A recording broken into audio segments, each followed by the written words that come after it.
बिस्मिल्लाहिर्रहमानिर्रहीम। अस्सलाम वालेकुम बच्चों। आज जो हम चैप्टर 8 का टॉपिक करने वाले हैं वो बहुत ही इम्पॉर्टेंट टॉपिक है, लॉन्ग क्वेश्चंस के पॉइंट ऑफ व्यू से भी और कंसेप्ट के पॉइंट ऑफ व्यू से भी। तो टॉपिक हमारे पास है speed of sound in air. हमने एयर के अंदर जब साउंड ट्रैवल करती है तो उसकी स्पीड का रिलेशन हमने फाइंड आउट करना है। तो speed of sound in air वाले टॉपिक में सबसे पहली चीज़ जो हमें पता होनी चाहिए कि साउंड वेव्स क्या हैं। तो बेसिकली साउंड वेव्स हम पहले भी पढ़ चुके हैं कि लॉन्गिट्यूडनल इन नेचर हैं। Sound waves are longitudinal waves in nature. अब लॉन्गिट्यूडनल वेव्स कौन सी वेव्स होती हैं? जिसमें हमने कहा था मीडियम के particle parallel to propagation of wave होंगे, यानी हमने ये कहा था कि ये वो वेव्स होंगी जो कंप्रेशन रेयर फैक्शन के फॉर्म में ट्रैवल करेगी। यानी आपके पास जब साउंड ट्रैवल करी होगी एयर के अंदर तो कहीं पर जो आपके पास मीडियम के पार्टिकल यानी एयर के पार्टिकल्स हैं वो कुछ इस कंडीशन में मौजूद होंगे, यानी कंप्रेस्ड कंडीशन में। और जहाँ पर नेक्स्ट पॉइंट के ऊपर रेयर फैक्शन होगी, जहाँ पर मॉलिक्यूल्स क्या होंगे, दूर दूर होंगे, फिर कंप्रेस होंगे, फिर रेयर फैक्ट होंगे, और इस तरीके से साउंड वेव्स ट्रैवल कर रही होंगी। तो sound waves are longitudinal in nature. ये कंप्रेशन और रेयर फैक्शन की फॉर्म में within the air travel करती हैं। सबसे पहला पॉइंट जो हमारे पास आ जाते हैं टॉपिक के अंदर, दो क्वेश्चंस हैं स्टार्ट में, शॉर्ट क्वेश्चंस हैं, दो हेडिंग्स भी आप बना सकते हैं, एक डिपेंडेंस की और ये पहली जो हेडिंग है वो डिपेंडेंस की आप बना सकते हैं। तो पहला शॉर्ट क्वेश्चन भी यहाँ से बन सकता है, upon what factor speed of sound in air depends. Speed of sound जो है वो एयर के अंदर किन फैक्टर्स के ऊपर डिपेंड करती है? तो speed of sound in air दो फैक्टर्स के ऊपर डिपेंड करती है। पहला जो फैक्टर है वो हमारे पास है कंप्रेसिबिलिटी, एंड जो दूसरा फैक्टर है वो हमारे पास आ जाता है इनर्शिया ऑफ द मीडियम पे। तो speed of sound in air depends upon the two factor, number one is compressibility and second one is inertia. अब कंप्रेसिबिलिटी की बात करें तो मीडियम की कंप्रेस होने की एबिलिटी, लाइक हम एयर की बात करें या गैसेस की बात करें तो गैसेस इजीली कंप्रेसिबल हैं, तो उनकी कंप्रेसिबिलिटी ज़्यादा है। जबकि अगर हम बात करें आपके पास सॉलिड्स की, तो सॉलिड्स की कंप्रेसिबिलिटी कम है, वो आसानी से कंप्रेस नहीं होते।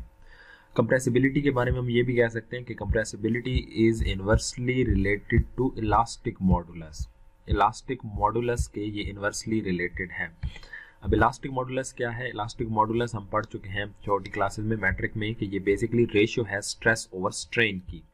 ये आपके पास होती है रेशियो, इलास्टिक मॉडुलस जो है वो ratio of stress over strain है। स्ट्रेस यानी फोर्स पर यूनिट एरिया और स्ट्रेन जो उसमें चेंज प्रोड्यूस होगा, तो ये उसकी रेशियो मटेरियल की प्रॉपर्टी है, इलास्टिक मॉडुलस कहलाता है।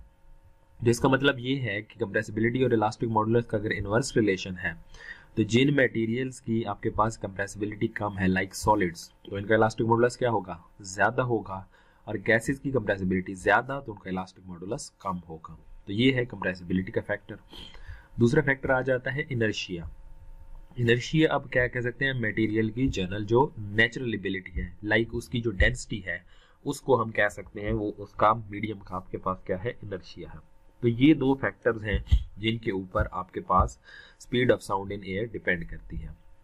अब हम कहते हैं कि अगर मीडियम का इलास्टिक मॉडुलस ई है और डेंसिटी रो है तो स्पीड का फार्मूला हमें दिया था ये न्यूटन ने एम्पिरिकल फार्मूला दिया। एम्पिरिकल मतलब ये जो डायमेंशन एनालिसिस से हमने कहा था ना, जनरल रिलेशन हम ड्राइव कर सकते हैं, तो वहां से उसने ये रिलेशन ड्राइव किया था, V is equal to under root E over rho, where E is elastic modulus and rho is the density.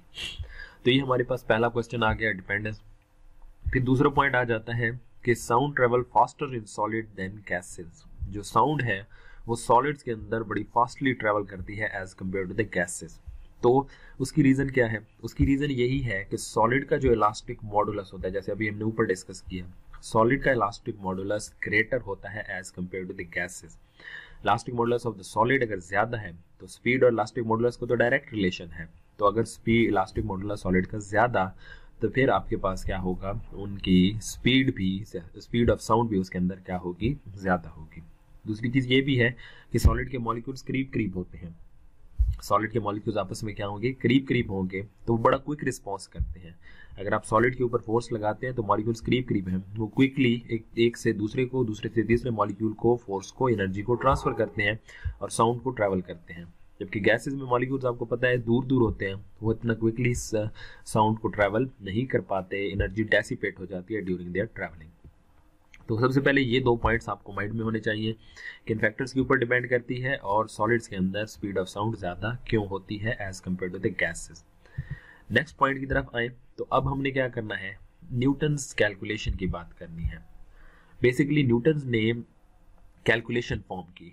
Newton's ने क्या किया, न्यूटन्स ने ये हम कहा कि जो आपके पास साउंड जिस प्रोसेस को ट्रैवल फॉलो करती है, साउंड ड्यूरिंग ट्रैवलिंग जिस प्रोसेस को फॉलो करती है, उस प्रोसेस को फाइंड आउट करने के लिए न्यूटन्स ने सर्टेन कैलकुलेशन की एंड स्पीड ऑफ साउंड की वैल्यू को भी कैलकुलेट किया। फिर तो न्यूटन ये कहता है, देखिए जी हमें पता है कि जो साउंड है वो कंप्रेशन, रेयरफैक्शन की फॉर्म में ट्रैवल करती है।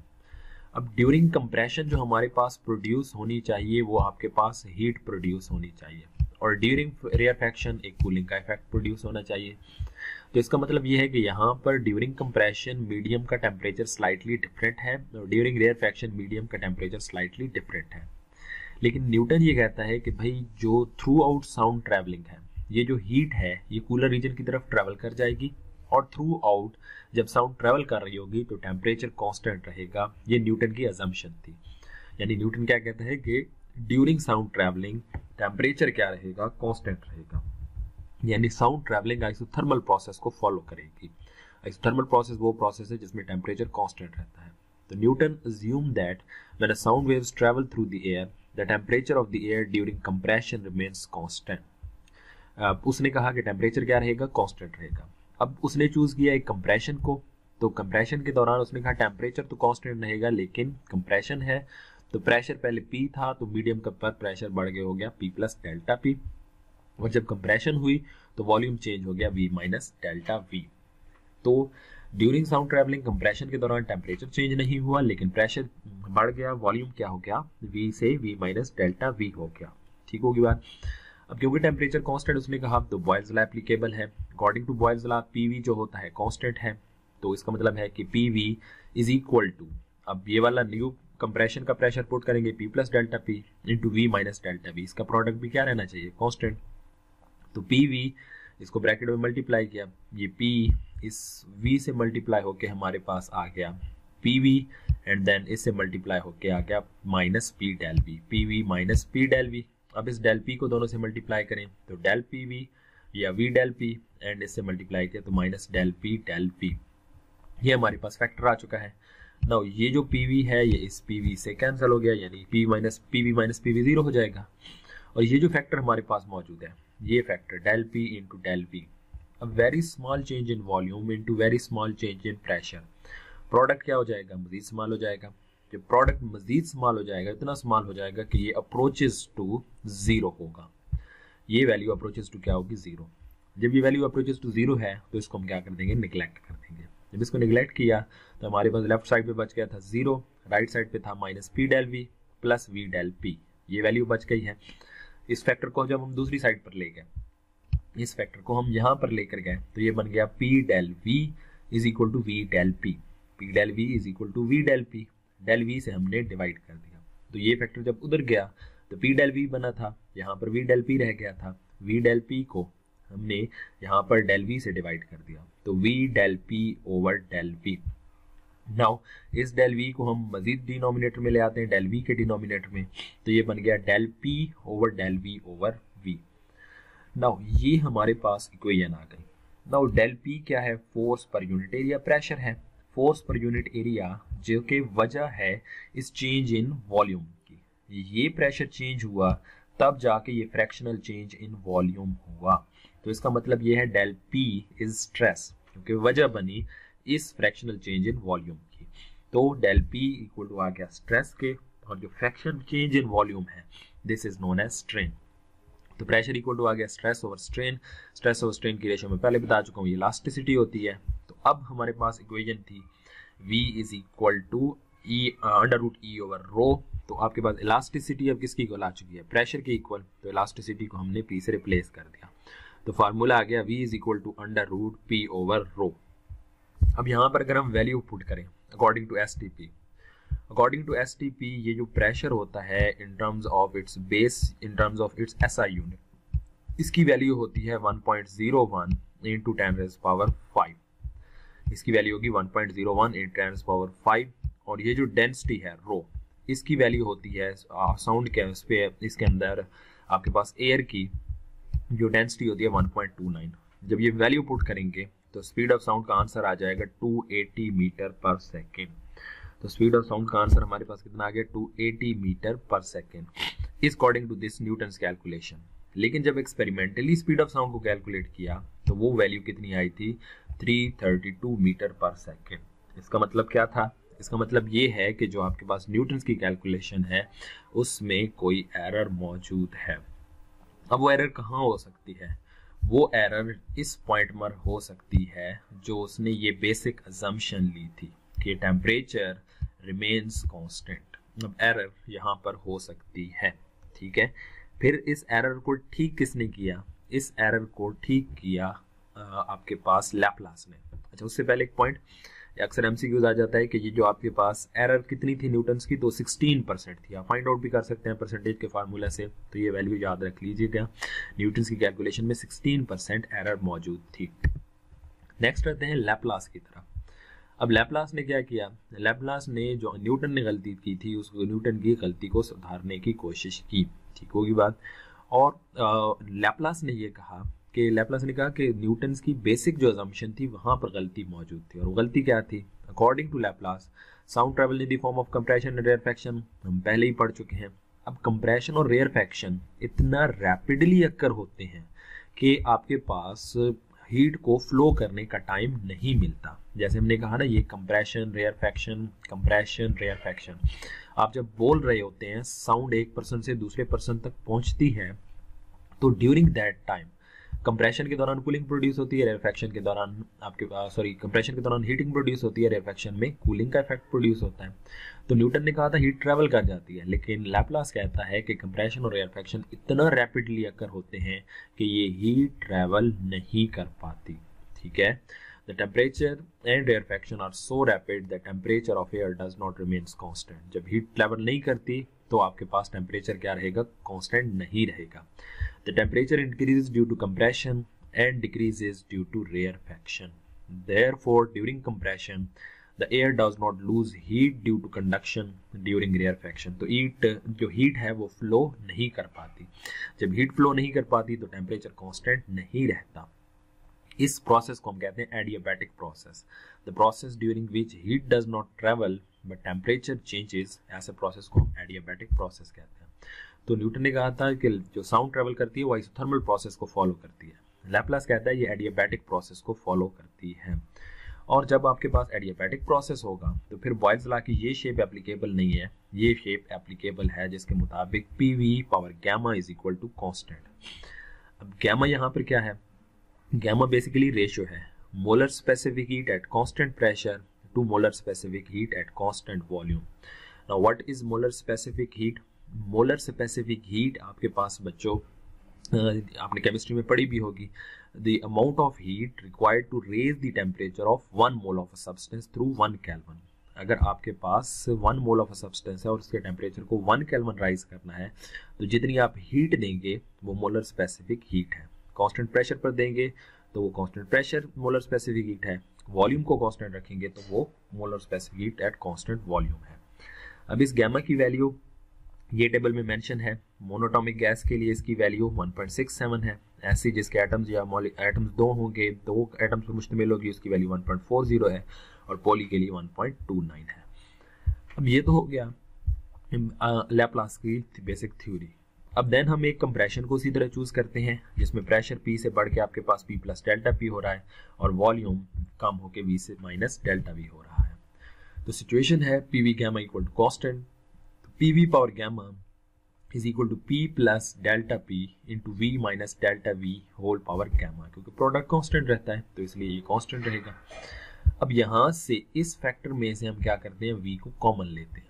जब v को हम बाहर लेंगे, यानी यहाँ पर ब्रैकेट से हम बाहर लेंगे, v जब बाहर आएगा तो पावर गैमा लेके बाहर आ जाएगा, तो P V gamma as it is, p plus delta p as it is. जब यहाँ से हमने v को बाहर लिया तो v पावर गैमा लेके बाहर आ गया, और यहाँ पर क्या बच गया, यहाँ पर बच गया 1 बच गया। क्लियर होगी बात। और ये क्योंकि यहाँ पर v मौजूद नहीं है तो डेल v ओवर v बन गया, उससे डिवाइड हो गया। नेक्स्ट सिंप्लीफाई करते हैं। मेनली हमने इस फैक्टर को सिंप्लीफाई करना है, ये हमारे पास कॉम्प्लिकेटेड फैक्टर है। तो हमने पढ़ा हुआ है, जो इंजीनियरिंग के स्टूडेंट्स हैं उन्होंने पढ़ा होगा, बायो वाले इसको एज इट इज अंडरस्टैंड कर लें। Applying binomial theorem. Binomial theorem क्या होता है कि अगर आपके पास एक फैक्टर इस तरह है कि 1 minus x whole power n, 1 minus x whole power n, तो 1 आ गया एज इट इज, माइनस ये पावर इस वेरिएबल x के साथ मल्टीप्लाई हो जाएगी।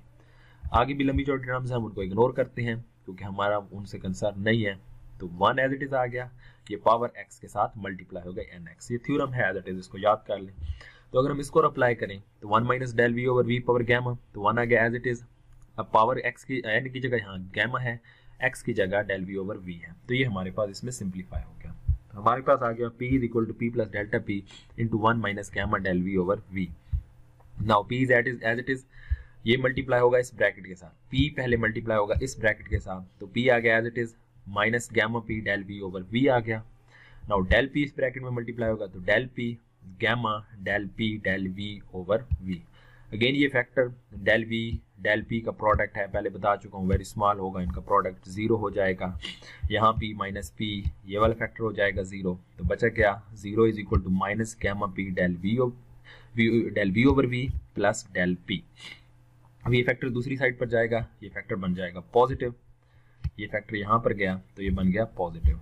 तो यहाँ से हमारे पास बच जाएगा gamma p del v over v is equal to del p, और इस डेल v ओवर v को हम डेल p से डिवाइड करते हैं, तो यहाँ से बन जाएगा del p over del v over v is equal to gamma p।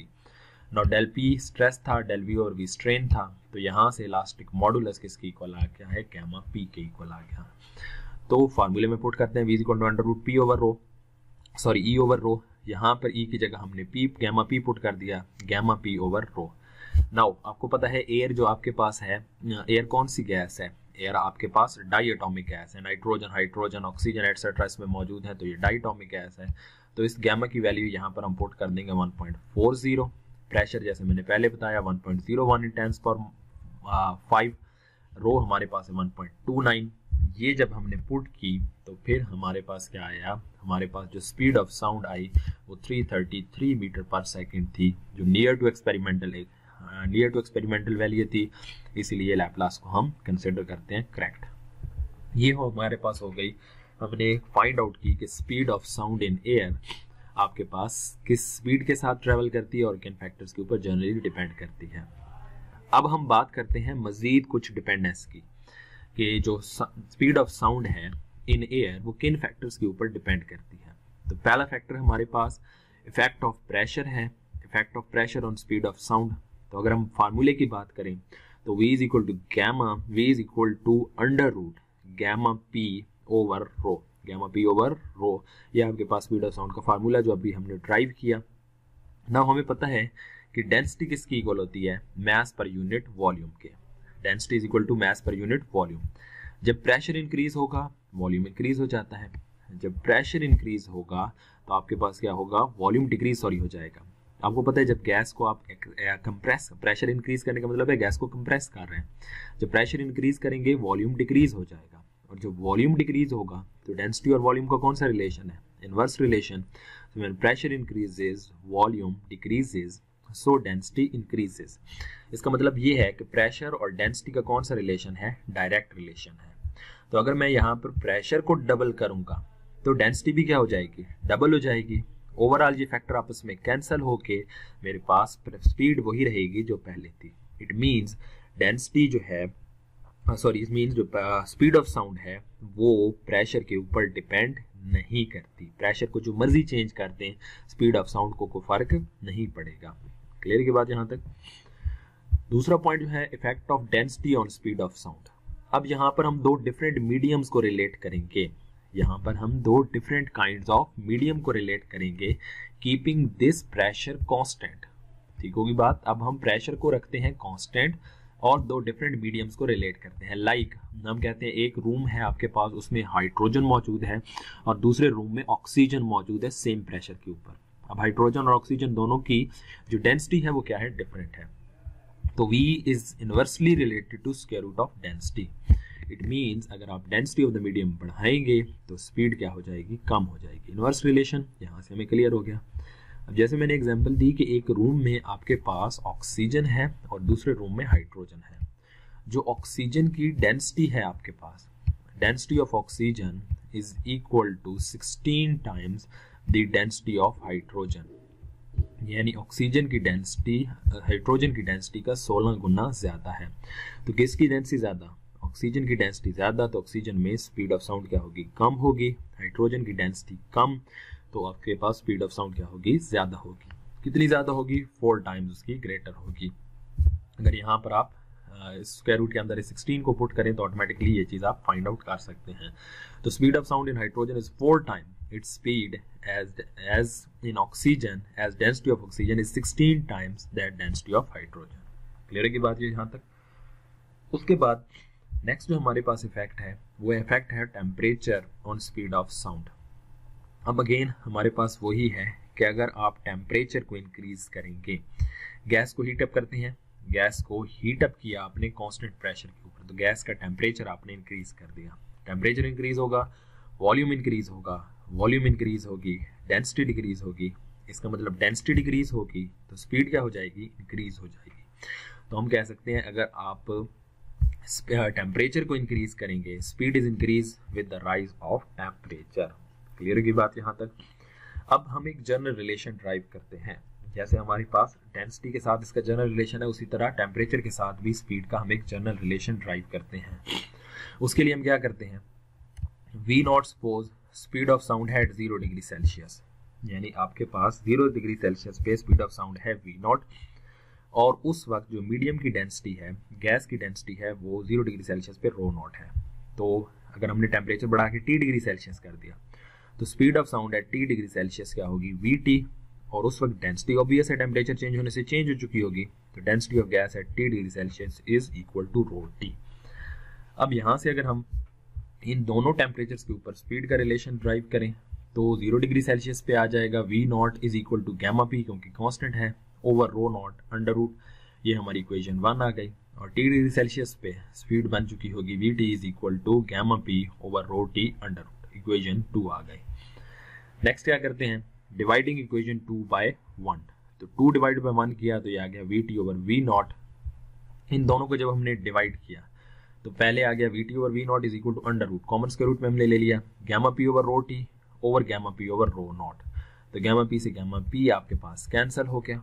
ठीक होगी बात। इनको हमने नेक्स्ट क्या किया, इस फॉर्म में भी लिख सकते हैं कि अलग अलग स्क्वायर रूट में सबको ले लिया, तो ये आ गया gamma P under root, gamma P under root से कैंसिल, ये ऊपर चला जाएगा क्योंकि ये डिनोमिनेटर की भी डिनोमिनेटर में है, तो ये ऊपर मल्टीप्लाई हो जाएगा under root rho naught over under root rho T।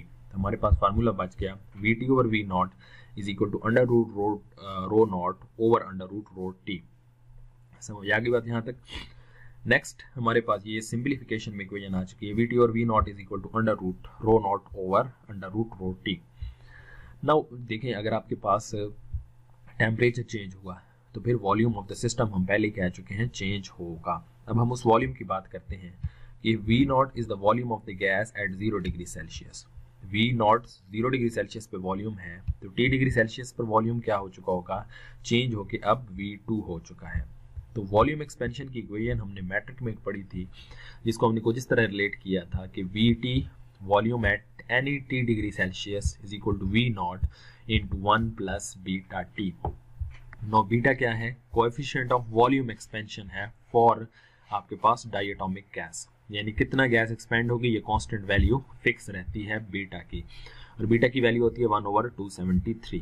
तो यहाँ पर इस इक्वेशन में वैल्यू पुट करते हैं, VT is equal to V naught, beta की वैल्यू पुट कर दी तो ये बन गया T/273। नेक्स्ट डेंसिटी किसकी इक्वल है, mass per unit volume, density is equal to mass per unit volume. तो वॉल्यूम यहाँ से किसकी इक्वल आ जाएगा, ये यहाँ पर इधर शिफ्ट हो जाएगा, तो वो और डेंसिटी नीचे, तो ये आ जाएगा volume is equal to mass per unit density. तो ये हमारे पास एक फैक्टर आ गया कि वॉल्यूम किसकी इक्वल है, मास पर यूनिट डेंसिटी के। तो ये वैल्यूज हम, ये वाला कंसेप्ट हम इस इक्वेशन में पुट करते हैं, जिसके accordingly volume at T degree Celsius. अब जो टेम्परेचर चेंज होने से मास को इफेक्ट तो नहीं होगा, मास को इफेक्ट नहीं होगा, तो ये रहेगा Vt किया आ जाएगा m over rho T, V naught की जगह आ जाएगा m ओवर रो नॉट, बाकी factor as it is 1 plus T over 273।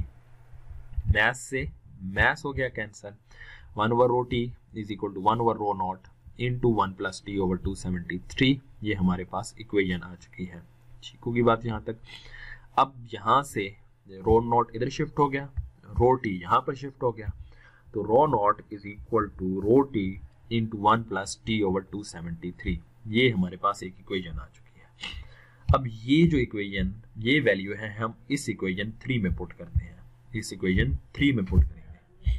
जब इस इक्वेशन 3 में हम पुट करेंगे तो देखें इस रो नॉट की सिंपली मैं वैल्यू पुट करने जा रहा हूँ, रो नॉट की सिंपली हम वैल्यू पुट करेंगे, तो वो आ जाएगा Vt over V naught is equal to rho T into 1 plus T over 273 over rho naught under root.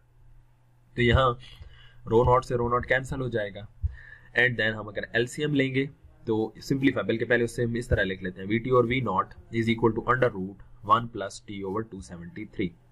LCM यहाँ पर लिया 273, तो ऊपर बन गया t प्लस 273। अब यहाँ से देखिए ये फैक्टर क्या है, इस फैक्टर को, ये बेसिकली था टेम्परेचर T डिग्री सेल्सियस। पहले उस T डिग्री सेल्सियस को हमने जब केल्विन में कन्वर्ट करते हैं तो आपको पता है कि हम क्या कर देते हैं जी, हम उसमें 273 ऐड कर देते हैं। तो ये हमारे पास टेम्परेचर आ गया केल्विन में, जिसको हम कैपिटल T का नाम दे देते हैं। ठीक होगी बात। और ये जो डिनोमिनेटर में टेम्परेचर है ये बेसिकली 0 डिग्री सेल्सियस था।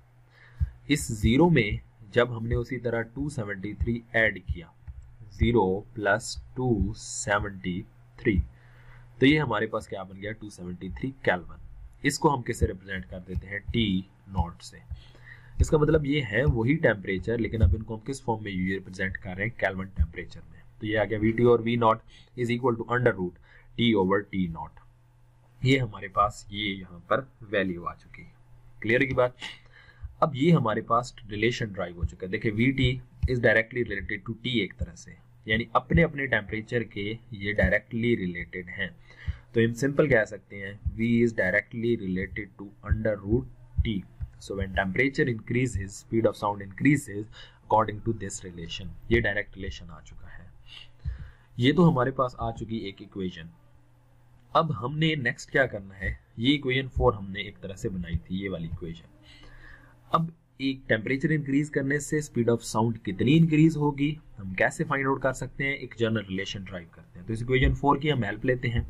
ये है Vt और V naught is equal to 1 plus T over 273, whole square root को मैं लिख सकता हूँ होल पावर 1/2, होल पावर 1/2। अब जैसे मैंने अभी बात की बाइनोमियल थ्योरम की, हमने पिछले उसमें बात की, तो ये बन जाएगा 1 plus x whole power n। तो 1 plus x whole power n equal to आ जाएगा 1 प्लस एन एक्स। ये बाइनोमियल थ्योरम है simple, 1 plus n x power variable factor से मल्टीप्लाई हो जाएगी। यहाँ पर भी यही किया, Vt और V naught as it is 1 आ गया, जैसे बाइनोमियल थ्योरम अप्लाई किया तो एज इट इज, पावर आ गई स्टार्ट में, n आ गया स्टार्ट में 1/2 और x मल्टीप्लाई हो गया t ओवर 273। तो ये बन गया Vt और V naught is equal to 1 plus T over 546। ये V नॉट दूसरी साइड पे गया, Vt is equal to V naught plus V naught T over 546 at 0 degree Celsius, या वैक्यूम में जो स्पीड ऑफ साउंड होती है वो 332 मीटर पर सेकेंड। हम कह सकते हैं at 0 degree Celsius, 0 degree Celsius पे स्पीड ऑफ साउंड कितनी, 332 मीटर पर सेकेंड। वो हम यहाँ पर इस इक्वेशन में पुट करते हैं, ये फैक्टर एज इट इज रहेगा, यहाँ पर वैल्यू पुट कर देंगे। तो Vt is equal to V naught plus 332 over 546 into T divide किया, तो ये बहुत इंपॉर्टेंट इक्वेशन हमारे पास आ चुकी है, Vt is equal to V naught plus 0.61 T. ठीक होगी बात, याद रखिएगा V naught 332.61 constant, T is always in Celsius.